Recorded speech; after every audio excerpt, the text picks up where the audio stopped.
Mother's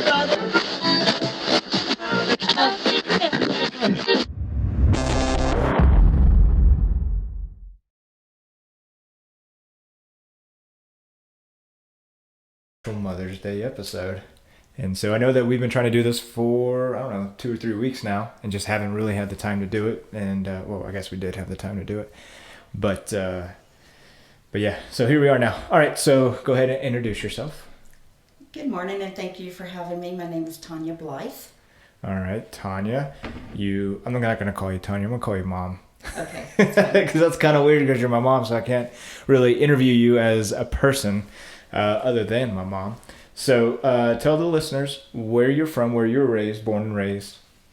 I was born and raised in Dyersburg, Tennessee. I now live in Charleston, well, actually Moncks Corner, South Carolina. Okay.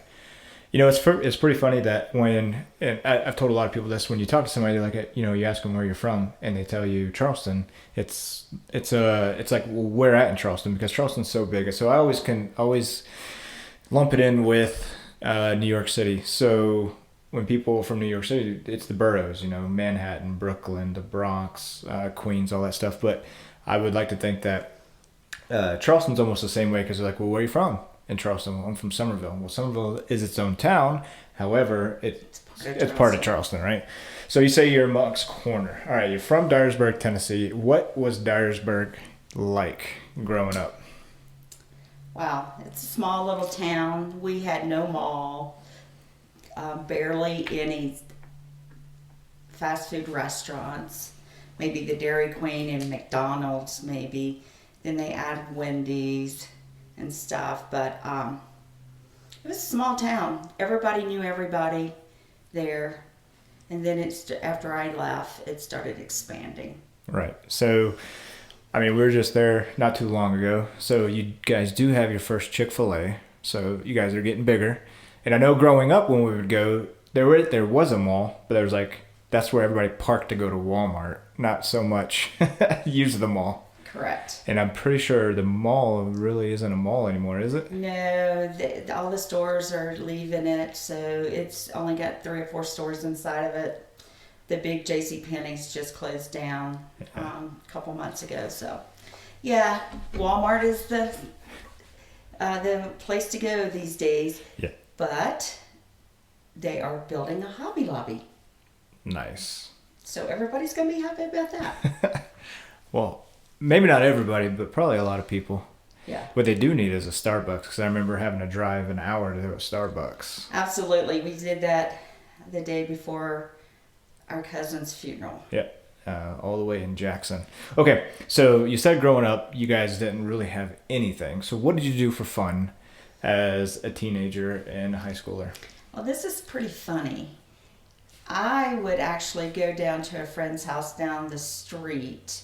Her parents worked evening shifts, and we would sit out on her front porch and watch people come by, drink Dr. Pepper, eat tuna fish sandwiches, and barbecue Fritos. That was our best time ever. That was what you did for fun, is watch people while drinking Dr. Pepper and eating tuna sandwiches? Absolutely. We never got in trouble. It was, it was a small town. And growing up, we just hung out with our friends and did small things. At least I did. Okay. There were other people doing other things. Well, I won't tell you what I did growing up because it doesn't compare. And you already probably know anyway. Oh, I know.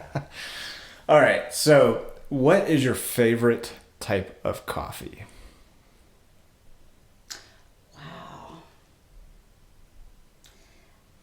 I would probably have to say Starbucks, anything with caramel. Anything with caramel and from Starbucks. I'm not too huge of a fan of Starbucks. That's the only thing I really like from there. I mean, I go there quite a bit. I just get black coffee, and I think I could probably find it cheaper at a gas station. Oh, absolutely. But absolutely. I know people who do like other coffee from there, so when in Rome, right? What about, let's see here. What would you rather have? Dunkin' Donuts or Krispy Kreme? Krispy Kreme. Krispy Kreme? Krispy Kreme. It's weird. I think I read somewhere that they're only allowed one per town, one per city or something like that. Per city, I believe, but Latson got a Krispy Kreme not too long ago. And then I know there's one up in North Charleston. In West Ashley. Oh, West Ashley. Okay. All right, perfect. So this is a big question.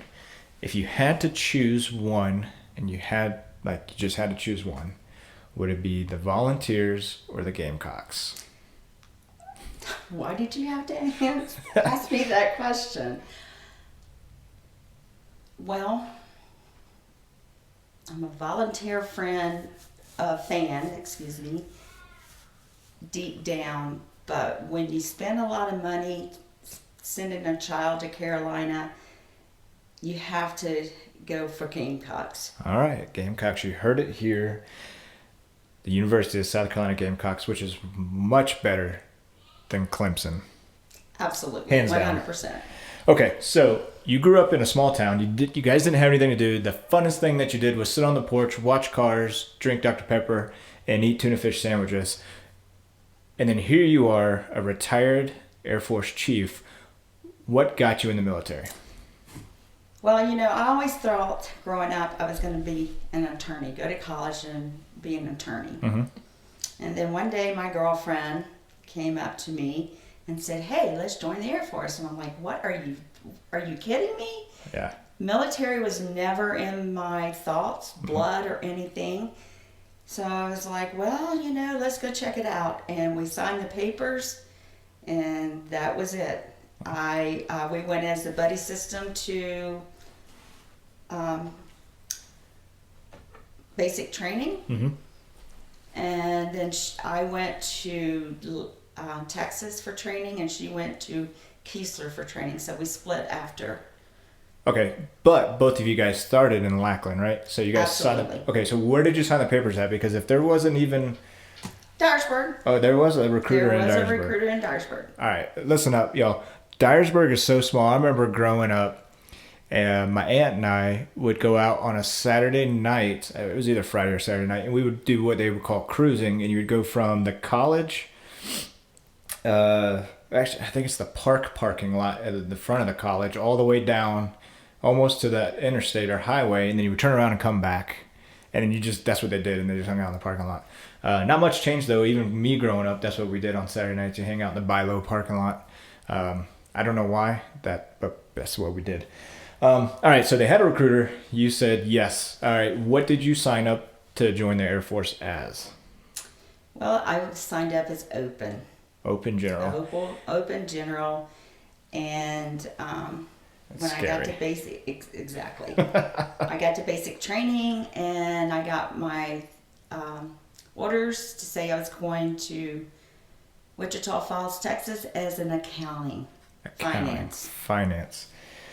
Well, first off, signing up open general is scary because you have no idea what you're going to do, right? Absolutely. And you went in there and they gave you finance, which probably hasn't changed much since then because you really can't. Like, I calling it finance is like pulling teeth, getting in there. I don't know. They must be busy or something, but either way, that's neither here nor there. So you went to finance. So you went to Lackland for 6 weeks for basic training, 6 or 8 weeks? I think it was 6 weeks. 6 weeks down at Lackland. And then from there, you departed your friend and you went to Wichita Falls. Was that Shepherd Air Force Base? Shepherd, yes. Shepherd Air Force Base to learn finance. I wonder if it's still in the Shepherd. It is. It is? I do believe so. Okay, so you went to Shepherd, and how long did you spend at Shepherd? I spent 3 months there. In between those 3 months, my grandfather was very ill, so I went home for a week. Okay. And when I came back, got back into class, they notified me that he had passed away, but I wasn't able to go back for the funeral. So I spent about 3 months there. Okay. Was that the intended amount of time, which 3 months, or was that because you had that break? It was added on. A week or two was added on. All right. Any funny stories while at tech school? No, not really. We would never, when they would call us to go out for PT, but a few of us would not go out. We'd sneak away and do stuff. Bunch of scurvs. Yeah. Seems like I did that a lot. Yeah. During basic and stuff. Not in basic as well, because in basic, we had a day to go wherever, but we wasn't allowed to get in our civilian luggage. I got in my civilian luggage. A few of us did. Got our bathing suits out, and we went to the pool and came back sunburned in basic to where we couldn't put our uniform on. Mm-hmm.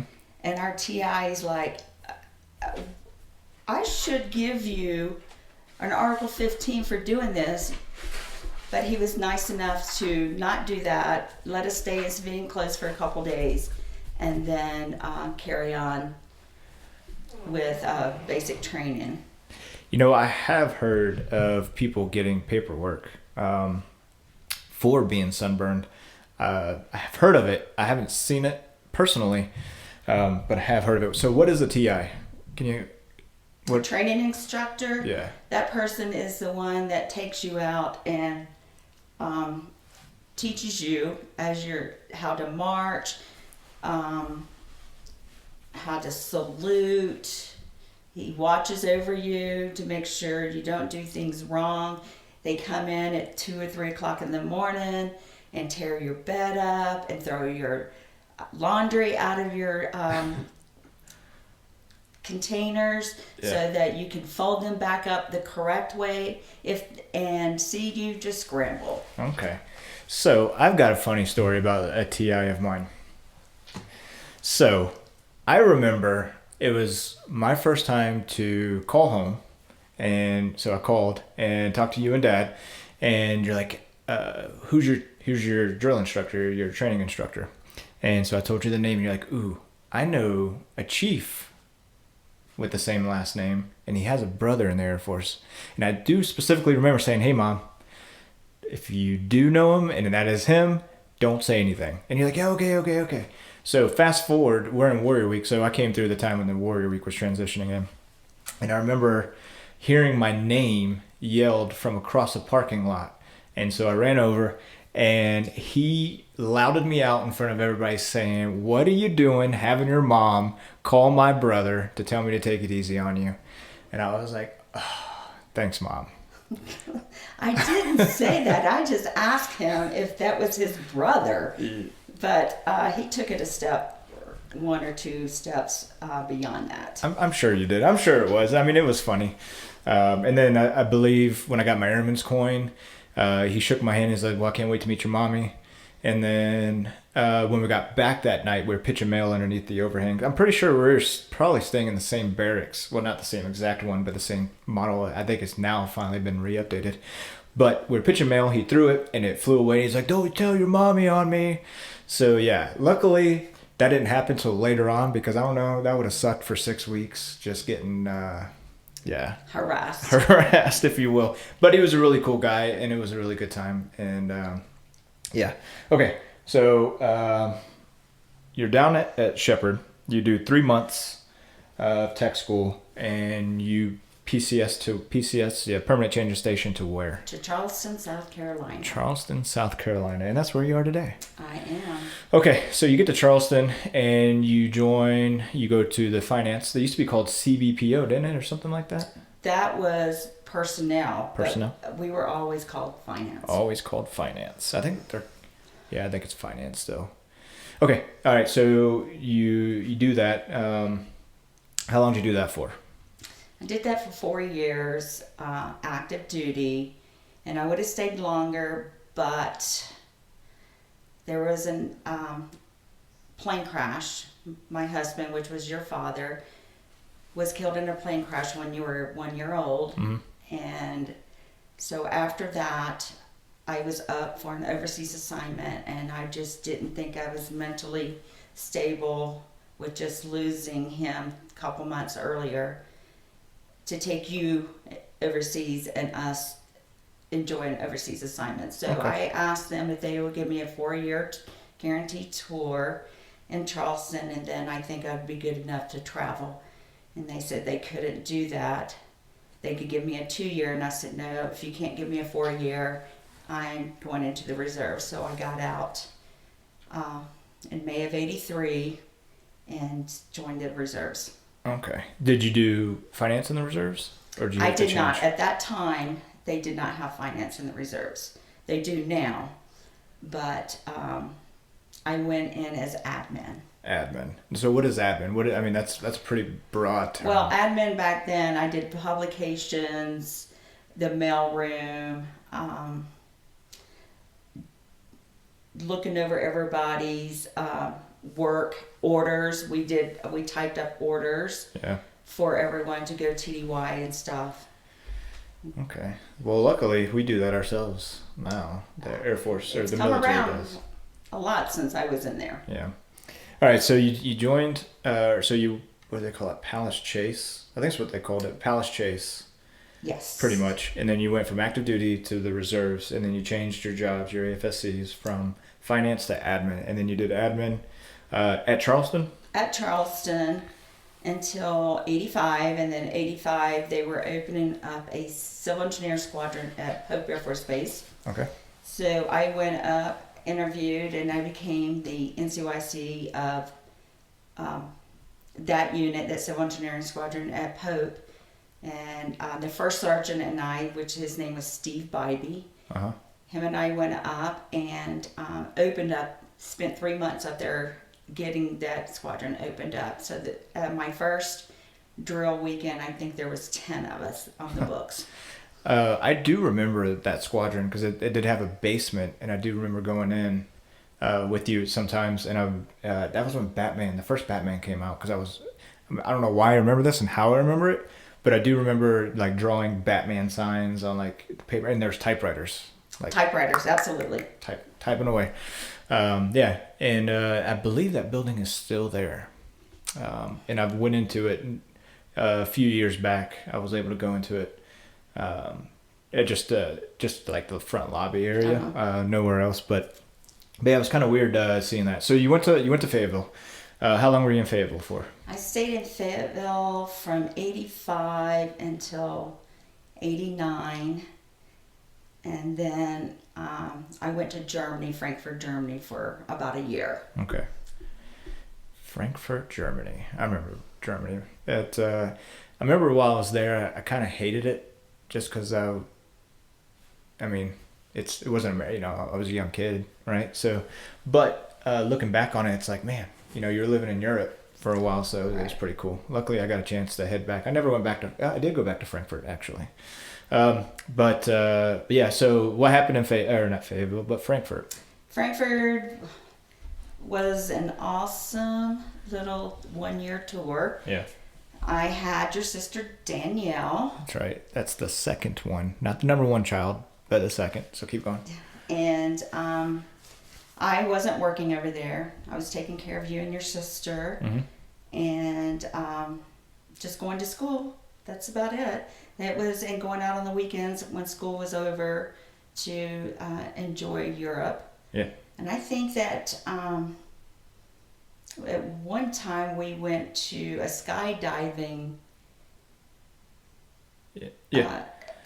expo or something, and you guys were begging me to go jump. Yeah. And I said yes at the very last with my whole body trembling. And when I got up there, they said, "Oh, we've just took our last person." Then I was like, "Oh God, thank you very much for looking after me." Yeah, I do remember that. As a matter of fact, I saw a video from that. Dad texted me a couple weeks ago, and me as a child, I'm like, it was just very short. I think there was more of it, but at Phil, he had it, and actually he lives like right over behind Dad. And I guess he sent it over to Dad, and he texted like a chunk of it to me, and I was like, no way. Yeah. But I do remember that. That was a fun day. And you broke your elbow over there as well. Yeah, I did break my elbow. And with the broken elbow, dropped in on like a 12-foot half pipe. which I don't think Dad ever told you we were doing that No. until later. I don't even know. Did you ever know that? No. No. With a broken arm, I dropped in on a 12-foot half pipe, which was pretty cool. So, yeah, there's a lot of things. I mean, I'm like, fast forward, I mean, a few years later when you came home from work and I was laid up on or no, you were doing something for Danielle at her softball, and you came home and my hand was broken, my fingers were broken, and yeah, we just waited for that. But okay, so we're in Germany. You have Danielle, and you're over there for a year. Then what next? So did you stop the reserves at that time? I did. I was looking for a reserve position over there, but there was just nothing for me to do. So when I got back to the States in May, I went back to Pope and continued on to Pope. Okay. And then I thought, so Germany so it was Charleston to Pope, Pope to Germany, and then Germany back to Pope. Yep. And then in 91, I married your stepfather. Yeah. And we moved to Albuquerque. Right. Yeah, I call him Dad.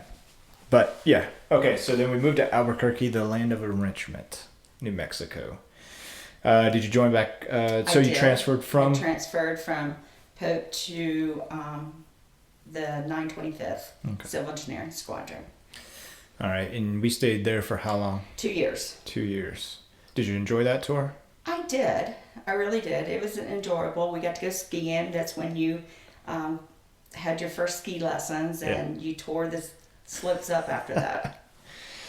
Yeah, I mean, I do have that sportsman's ability just to pick it up and run with it. No, I'm just playing. But I do remember some of the ski trips. I do remember sitting in school and the loud voice comes over and is like, hey, is he in class? And he's got a doctor's appointment. And then I'm like, man, what do I have a doctor's appointment for? And get out to the car and there's my ski suit, my skis, and my poles. And they're like, hey, we're going to Santa Fe today to go skiing. And then we do that, come back with the sunburn of goggles, and you're like, how are you going to explain that one to your teacher? But yeah, that was fun. Sandia Mountains, and then skiing all around there. Yeah, the last trip we made to Santa Fe is right before we PCS back to Charleston. It had started snowing and everything, and of course you were taught not to use poles, and I've got poles, and it was snowing so bad to where you couldn't see the drop off, and you just take off, and I'm like, oh my god, please stay with me so that we make sure I don't lose you on a drop off, because you could barely see. But we made it down that mountain, and then safely, and came home. So was Dad with us at that time? No, it was just me and you and a girl that he worked with. Okay.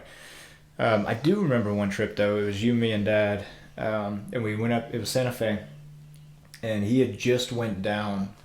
Right below the ski lift was a mogul section, like a black diamond section, and he went down it and said it was really tough. And on the way back up, he was like, he goes, everybody turn around and look behind us, and you could see, like, going up, it didn't look that bad. But coming back, when you looked back down, it was very cut out, big moguls. And he's like, I'm not going back down that one again. And then he dropped his pole halfway up. And so, unfortunately, he had to go back down that same run. And but that was a fun time skiing in Santa Fe. And, okay, so, yeah, we're in New Mexico. You're working there. And then, what rank are you at this time? I do believe I was a tech sergeant. A tech sergeant. Okay. So then, as a tech sergeant, you getting ready to PCS again. Where do you go to next? I go to the 315 Civil Engineering Squadron at Charleston. At Charleston. So now we're back to Charleston. Yes. All right. So you get to Charleston as a tech. And is that where you stay the rest of the time? Absolutely not. I put master on about 2 years later, I think. Okay. I put master on, and then about 3 or 4 years later, I put senior on, and then 2 to 3 years later, I was a chief. Okay. No. So you stayed at Charleston the whole time from then on, or did you go PCS anywhere else? Yeah, I stayed in Charleston. All right. So you went from a tech to a chief in that time there. All right. So throughout all of those journeys, because we'll get to the chief part, because that's pretty awesome. Very select few can do that. Craziest story that you've had from the time you arrived at Charleston in the 80s to the time you retired. Craziest story. Like, if you could think back on your military career and it's like this one story that sticks out. Well, this happened in Fayetteville. I can't even think of the individual's name. When I was leaving Fayetteville and heading to Albuquerque, I believe, this one guy thought, oh, let's tie her to a tree just for the fun of it. But they didn't realize how strong I really was. Right. And he never got a hold of me long enough to tie me to a tree. Yeah. They were very surprised. Everybody watching thinking, okay, he's going to get her now. It never happened. So fast forward, I'm at Charleston, and one of the firefighters, Braxton, Yeah. thought he'd be smart. We had a squadron picnic or something. He thought he was going to tie me. He was big enough to tie me to a tree. Yeah. I think I was a senior or maybe a chief at that time. And he realized that there was no way this woman is this strong. I can get her, and he never got me. He never got even close to me. So just for everybody listening, she mentions how strong she is. She has a nickname in our family called Mama Dukes. So growing up, and she didn't mention this, I'm sure, for some reasons, her growing up herself. But I remember my childhood and the many fights that I had gotten into, and one in particular where you beat me out to the car and you got in this kid's face and you're like, I'm going to kick your butt, and Jack's going to kick your butt. And mom, then you can say Jack and his mom kicked your butt. And so I remember that. Yeah, well, there was a truckload of 10 people. Yeah, they were and looking to fight. And I was like, okay, one at a time, come at me. And then Jack will get me on the other side of the other side. And, of course, they wouldn't do that. Yeah, that was a crazy night. That was a pretty wild night. But so enough about that. But that's one of the reasons why we call you Mama Dukes. So, all right, funniest story you said was people trying to ball you up and they couldn't get you. Absolutely. All right, so how long did you actually spend in the military? 37 and a half years. 37 and a half years. That's a long time. All right. So in that 37 and a half years, there must have been some ups and downs. So military career-wise, give me one of your highest points that you had, like the highest, like you felt the most proud, and then a low point that you had in there. I guess the highest point is when I was put up for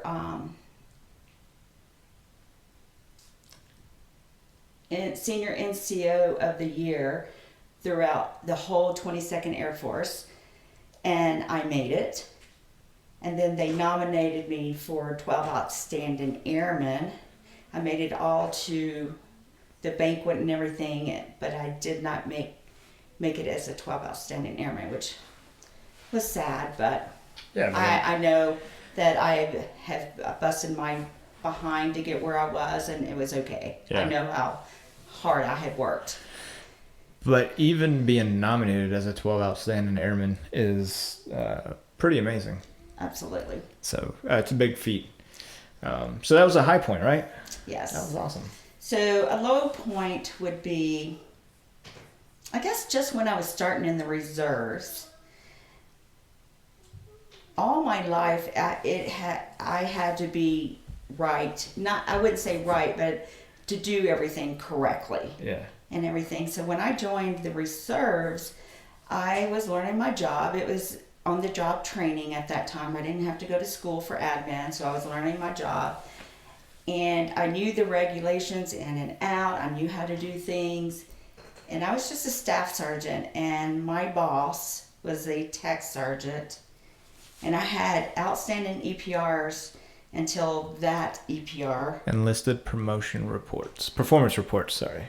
And he knocked me down to an 8 and not a 9, which really upset me because he couldn't even answer half the questions that I could. And I had just started in that career field because I put my all into everything that I do. So I try to refute it, but an 8 is not bad.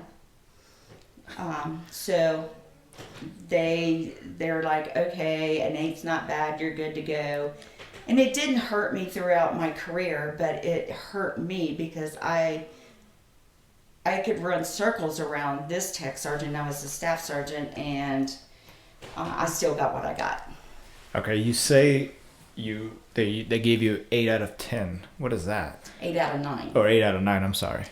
That's the that's how we were rated. If you were a 1, you didn't do nothing. Right. Probably getting kicked out. Probably getting kicked out. Yeah. A 9 was the best of the best. Okay. So, and it kept going down. So I was like almost the best at what I was doing. And I confronted him to say, what's the deal? Yeah. You know? And he actually told me because I knew more than him. I was showing him up, and that he wasn't going to allow me to have a 9. Wow. So, but I got a 9 the next year. That's pretty crappy leadership there. Absolutely. Because, I mean, of all the books I've read and the podcasts I've listened to about leadership, one, for instance, Jocko, he's a retired Navy SEAL. I listen to him all the time, and he's got this book that I read of his as well. It's called Extreme Ownership. But, talking about you are training the people below you to take your job, right? That's what you're doing. You're leading them to take your job. So that way, because they're going to take your job. And if you're not doing that, you're just you're just a crappy leader. And that sucks so bad. 100%. Because you knew more than him and outshined him. Dang, man. Did he ever get his in the end or what? No, he retired. He was a tech and retired not much after that. Okay. There's probably a reason. But, all right. So I think the rating systems, the EPRs or enlisted performance reports have changed because it only goes up to a 5. So was it a different one in the reserves, or was it the same one active duty was using? We did the same thing as active duty. Okay. Pretty well much. All right. I mean, getting an 8, that's pretty good though. And I hate that because a lot of people, you'll find a lot of guys, I say guys, but I just mean that in general, will say, well, nowadays everybody gets rated as a 5, which is the highest. And I want to say another service, they rate it backwards. So like if you get a 1, you're good. If you get a 5 or a 4, that's, you're not doing that good. But for the Air Force, at least I know, 5 being number 1, that's being the best. But a lot of people will rate, they'll try to change the performance system with themselves and rate dudes like, oh, you're a 4 because, everybody's a 4. And it's like, all right, dude, you're messing with my career right now because the guy next to you is not doing the same thing. And so, but, all right. And then you retired out of Charleston as a chief. As a chief. How did that feel, becoming a chief? Was it pretty awesome? It was awesome because I was the first female chief in civil engineer at that time. And you guys changed from the 315th Civil Engineering Squadron to the 560th Redhorse. So what is Redhorse? Because are they CE still? They're a form of CE. Okay. But with the heavy equipment. Heavy equipment. What is that, like dump trucks and... Yes. Okay. And so you retired out of there, out of the 560th as the first female chief of? Of the 315th / the 560th Redhorse. Wow, that's pretty awesome. I would say that would almost be one of the top highlights of my, if that were mine. There was not too many chiefs in the CE career fair. Yeah. In the reserves, that is. Okay. I don't know about active duty, but... All right. Well, that's awesome. That's pretty good. And then you decided to retire. Any reason to retire? Higher tenure. Higher tenure. That was it. They're like, look, dude, you've been in here long enough. You gotta go. Yeah. Was it sad? Was it sad to retire? It was very sad. Yeah. Very sad because I had grew up in the military. I signed when I was 17 years old. Spent my 18th birthday at basic. So that had been my whole career, was the Air Force. So what was the transition like going from being in the military so long to being a civilian? I worked out every day in the military, Monday through Friday after work. And then once I retired, I became a couch potato. And that was because I guess I was a little depressed leaving the military, which had taken up half my life, more than half of my life. 37 and a half years. That's a long time to just do it one day and the next day you're not. So, I mean, yeah. So how many years has it been since you've retired? Almost 6. Almost 6. So having that small depression directly after, has that kind of gone away? Absolutely. Yeah. Good. So since this is a Mother's Day special, I know we talked a lot about your military stuff. Have you always wanted to be a mother and like have a family? Oh, absolutely. Absolutely. That was my, I wanted to have children early. Yeah. So I would be able to spend quality time with them, and then if they ever had kids, spend quality time with my grandkids. So absolutely. I wanted 2. I wanted a girl and a boy, and that's what I got. And that's what you got. Speaking of that, which one of us is your favorite? And it's okay if you... I have no favorite. All right. You were my firstborn, and then 9 years later, your sister so therefore came I'm your favorite. Through. And of course, I had to spend time with her growing up because she was smaller, and you was carrying on with your life. But I would never say that I have a favorite because I love you both the same. It's a good answer. It's a good answer. But we know deep down inside that I am your favorite. You hear that, Danielle? All right, I'm just playing. I know that was a tough question. That was kind of a joking question. I would never ask you to pick a favorite. But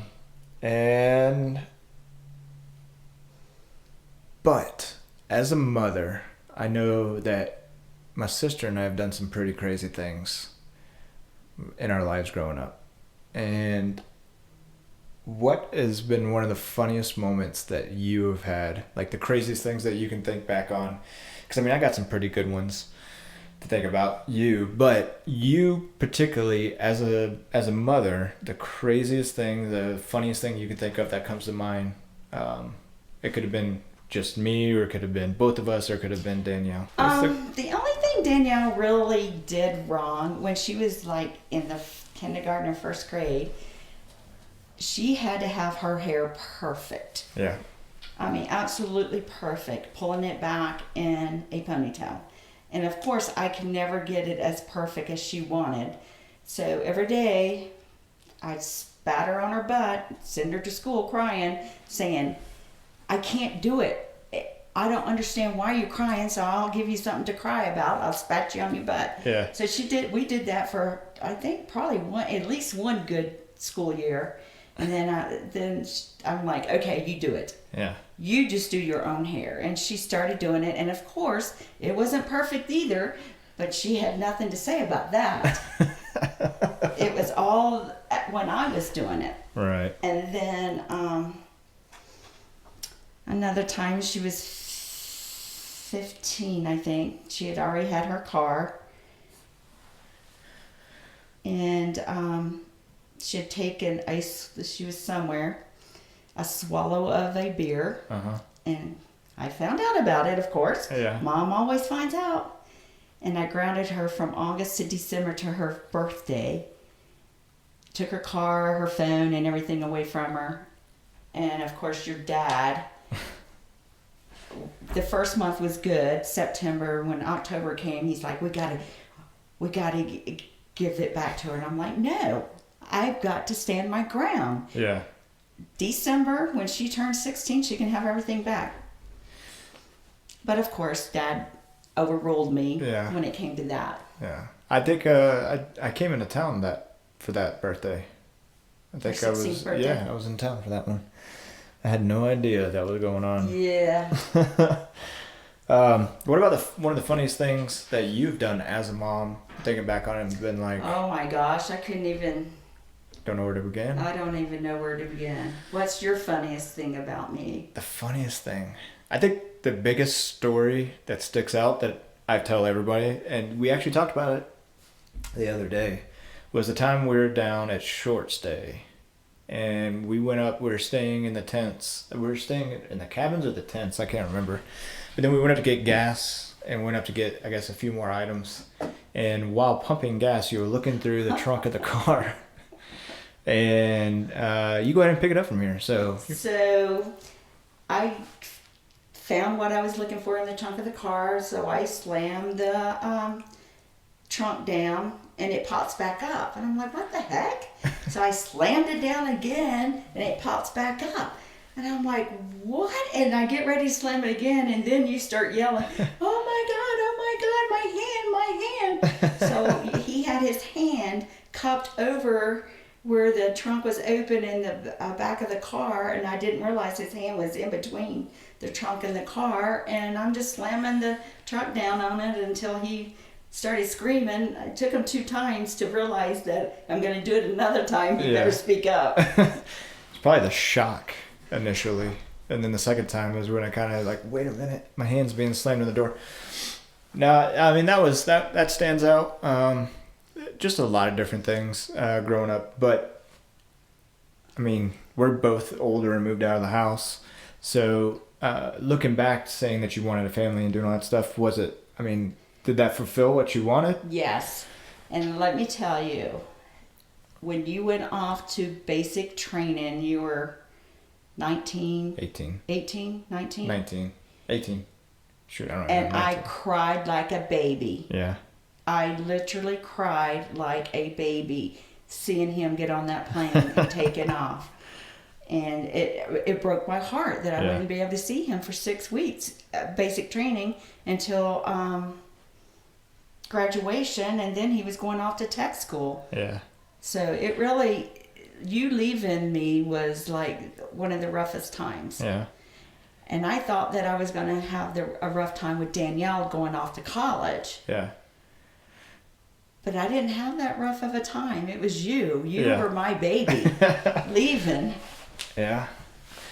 Well, maybe it wasn't as hard for Danielle, maybe for a few reasons, because she just went right up the road to Carolina. Right. And then, I mean, and I had already taken off at that point, so, I don't know. I'm sure, different. Maybe if the roles were reversed, it probably would have been the same way. Probably. If Danielle would be the first one to go, and then followed by me. But, so you'd say it was worth it? Oh, absolutely. Having a family. Absolutely. Yeah. Do it all over again if you had the opportunity?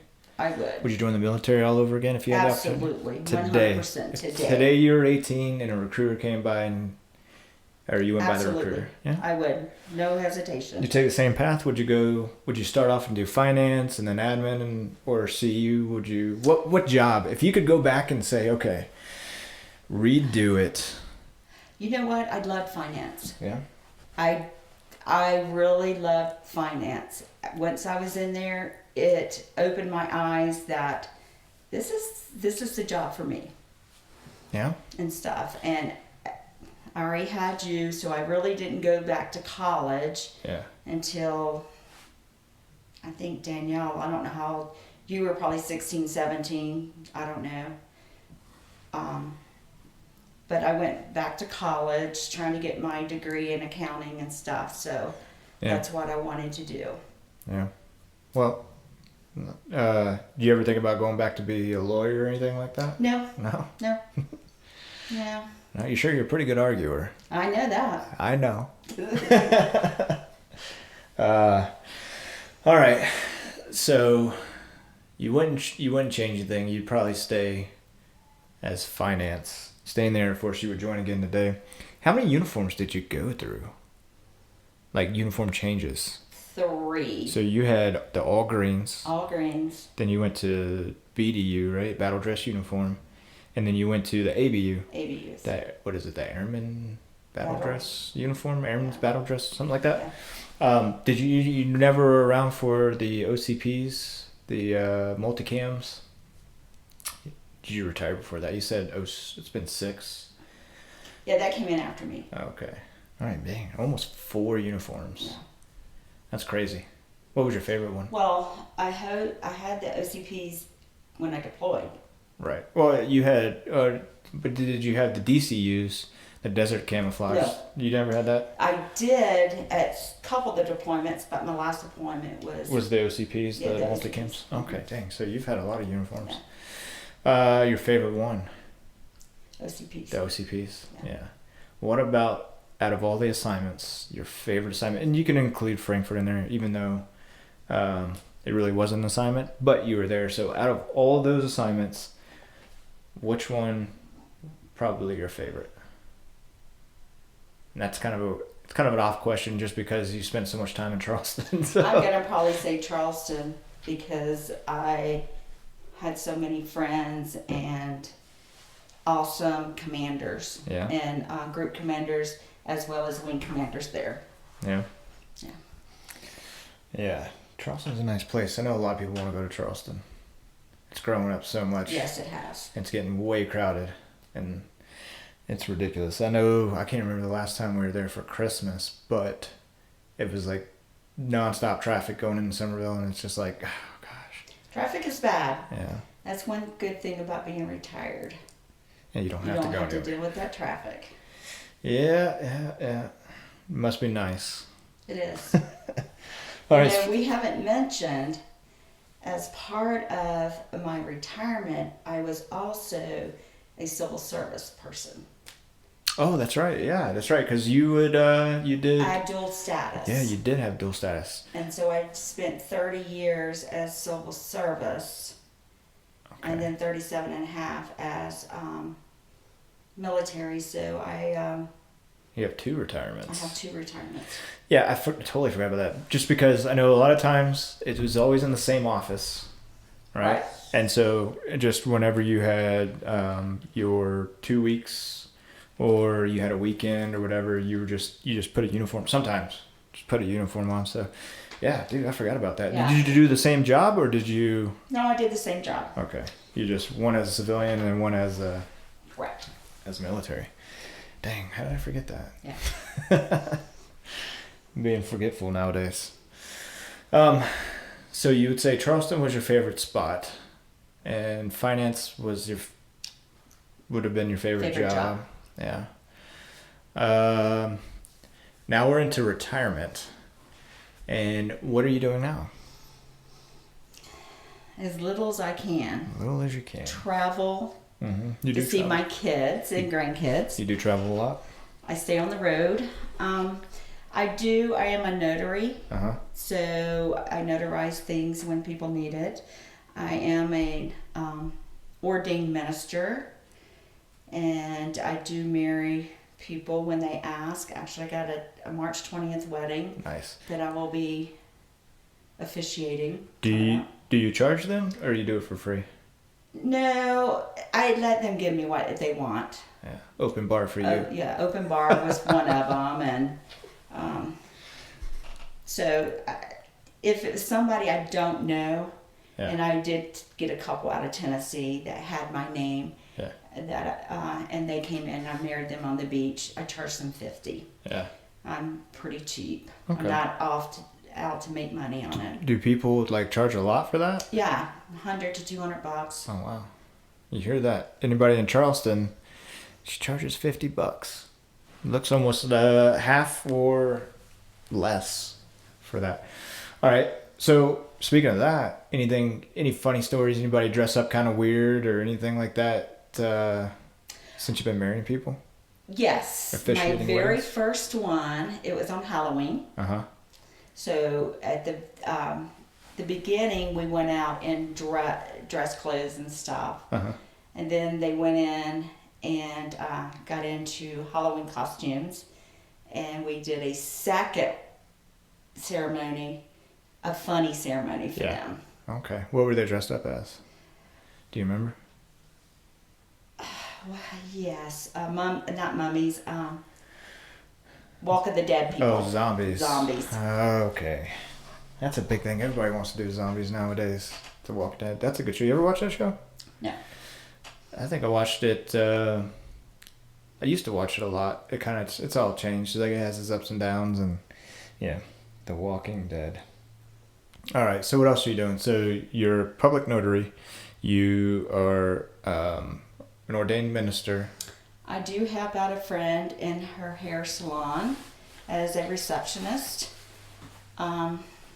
Whenever they need me and whenever I'm in town. I'm not in town a lot, but whenever they need me and I'm in town, I'll go in and work as the receptionist there. Yeah. And I volunteer at the Shriners to help them cook and serve when they do wing night and stuff. I love hot wings. Do you read the wings, or you just help? No, no. What is the Shriners? Shriners is they're out to make money for the hospital, for Kids Hospital. Kids Hospital. For the burn. Yeah. If you get burned and a child gets burned, they usually go to a Shriners Hospital. And then the very handicapped people go to Shriners. Gotcha. And so you're there, you're helping them out. And the money goes to the hospital. Oh, nice. That's a very good cause. Yes. And they're also the ones driving the little, I remember in parades they always drive like the little mini cars around and stuff. And they have. How'd you get hooked up in that? I was at the Shriners one night having steak night with a friend. And I met a lady there, and we became friends, and that's now is a friend that owns the salon. Oh, okay. And then she got me into working at the Shriners as well. Okay. All right. So you do that, you say, once a week when you're in town? Yes. Yeah. Which is rare because you're never in town. I know. But when you are in town, so you just bought a new car sitting in the garage now. Actually, March 7th will be, not March 7th because that was a Saturday, so I'm going to say the 9th or the 10th of March is when I went online because I was laid up in bed because I was horseback riding on March 7th last year, and our horses got spooked, and 3 of us got thrown off of them. So I was bruised and hurt, swollen up, my whole left side swollen up and everything. So I was in bed, and you came down to help me to be able to cook for me and stuff. And I just got bored one day looking online, and I found this yellow Corvette. Okay, so you had bought it, or you were thinking about it while we were down there? Because I had no idea until... No, I bought it. While we were down there. While you were down there. Which brings to mind so when I came down into town, we were getting ready to take you to one of your doctor's appointments, and as I walked into the garage, I'm like, man, this car smells new. Like, when did your car smelled new, right? Your Nissan. Well, that was my 2018 Nissan. But my 2020 is when I flew to help Danielle. I flew to Vegas to help Danielle move, and I left my 2020 with you. Yeah. And you're like, wait. Yeah. No. No. Because we got in the car, and I was like, man, this car smells new. And you had gotten stuck in Tennessee. You're right. I had just bought that. Yeah. And you had gotten stuck in Tennessee, and I said, wait a minute. This car has four-wheel drive. Why didn't you use that to get out of the mud? And that's when you're like, oh, I just bought this. So then, literally, because I was only there for less than a week, you had bought another car? Yes. Yes, I bought Corvette. The 2020 Nissan Pathfinder. Yeah. And then I bought the Corvette while I was laid up in bed. Jeez. So have you taken out joyriding? I have. I've put a little over 1,000 miles on it since I've had it, just going places in Savannah, Columbia.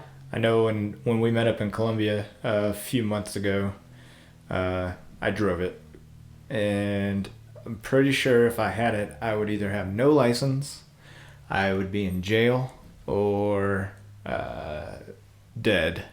Just because, man, just that little short drive from the funeral home to the restaurant.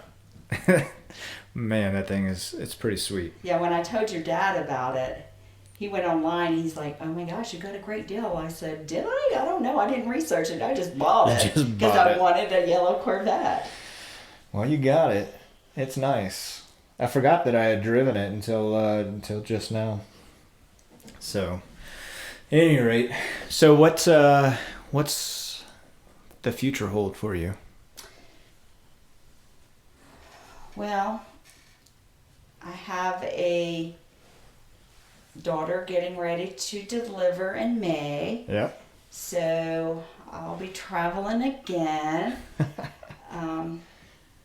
And then in April this year, I'll be traveling to Tennessee to take care of my dad's estate. Yeah. And then leaving there and going to take care of Danielle.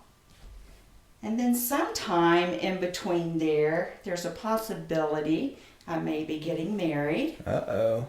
And then probably October, November, come back out this way All right. to see you. All right.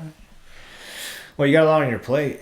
So, I mean, you do have a few travels. So, what's that? April and May, you'll be gone. And then October, June, July, November. October, November. Man. So what are you going to do in between those periods of time? Between those, I'm going to be out on the boat at the lake. At the lake. I just bought me a shirt that says "Day Drinking on the Lake." Yeah. Oh man. You what? Lake Moultrie. Lake Moultrie. Yeah. And then I remember one summer trying to learn how to ski on Lake Moultrie. It didn't work out, but then we went through the lockdown in the Telrace Canal, and I think after one day of drinking all the lake or river water, the next day I popped right up, and then started slalom skiing. Oh yeah, remember the time when we had our boat? Yeah. And we were on the Telrace Canal, and I don't know if you were with us or not, but we were pulling over in the evening to the Dock Restaurant. Mm-hmm. That's where we would always eat once we were there in the evening time for dinner. And your dad's like, "Parallel park." And I'm like, "I can't even parallel park a car. You want me to parallel park this boat?" He goes, "Yes, you can do it." And I'm like, "No, I can." And he's like, "Yes, you can. You know how to drive this boat and you can parallel park it." Well, okay, I'll do it. And as soon as I did it, I hit a boat. And then I jerked it in reverse, and then I didn't realize he was trying to get out of the boat. Oh, man. And he did his splits, but ended up back up in the boat. Needless to say, I don't think I got behind the wheel anymore of the boat. Yeah. Yeah, we've had some crazy times on that boat, if you think about it. So, on Lake Moultrie itself, we're out, I don't know, knee boarding, we're just out having a good time or whatever, and then the storm rolled in. Do you remember that? And we had to skirt the shoreline way over by I-95. Yeah. Until it cleared. And then there's the other time when we took it out in Charleston, out into the harbor, and a storm rolled in. Yeah. And we pulled off at some ginormous mansion beach house. Yeah. Where the dude was a doctor or something. And but he let us in. Yeah, they let us in, and I also got splinters. Oh yeah, you had a huge splinter. Yeah, and running on the dock Yeah. and stuff, and he was able to get that out for me. Yeah, we eventually made it back. There was a bunch of people, and that one was that was a sketchy one, just because of the swells coming in. I mean, it was coming over the bow and into the boat. It was pretty bad, but those were some good times. Absolutely. And I do remember. Let's see. That one time we went out there and we did the jumps into the lake, and remember I drove because we were at Lake Moultrie.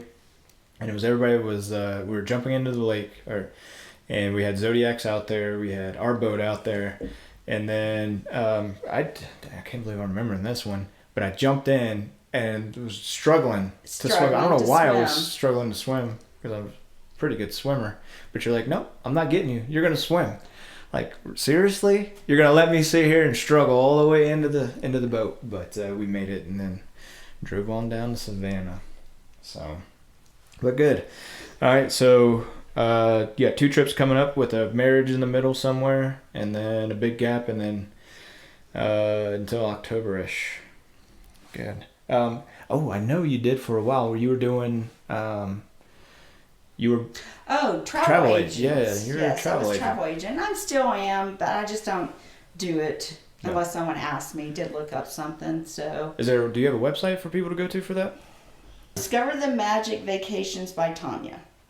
Discover the Magic Vacations by Tonya. And so what do you do? So people will come to you and then go to that website and ask you to book. Do you get like special deals or special rates or anything for people, or do you have like rates that people can't see? We got rates that people can't see and stuff, so nice. I help them out and give them the best around. Yeah, the best around. And you've done a few of them? I have. Well, and but you still do it. You just don't do it much anymore nowadays. Correct.